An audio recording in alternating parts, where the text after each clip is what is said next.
كابتن أحمد سيد زيزو لاعب نادي الزمالك تلقى عروض احتراف من نادي نيوم بالمملكة العربية السعودية، نادي درجة تانية، ومن نادي قطري. العروض مجدية جدا وبالدولار، وهتعود بالنفع على نادي الزمالك وعلى اللاعب. اللاعب دلوقتي في مرحلة تفاوض، لأن في اختلاف أو انقسام في مجلس إدارة الزمالك ما بين الموافق على بيع اللاعب وما بين الرافض لذلك. آخر ما وصل إن الكابتن حسين لبيب عمل اجتماع مع والد اللاعب، ووالد اللاعب أبدى رغبة ابنه في الاستمرار مع نادي الزمالك، وأنه بيفضل نادي البقاء في نادي الزمالك، وأن نادي الزمالك عنده هو أحسن وأفضل الأندية.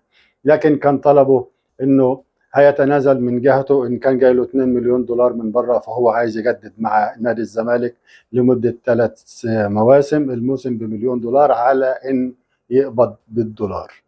وهنا لنا وقفة. أولا، القانون المصري بيمنع التعامل بالدولار أو دفع الرواتب بالدولار داخل مصر.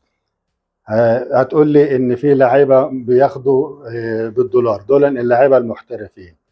العلاقات في مصر اللي طرفي العلاقة مصريين يمنع دفع الراتب بالدولار، وعليه فإن وافق مجلس إدارة الزمالك على كده وعمل العقد مليون دولار في الموسم، فالاتفاق هيكون باطل، ومعناه ان العقد كمان هيكون باطل.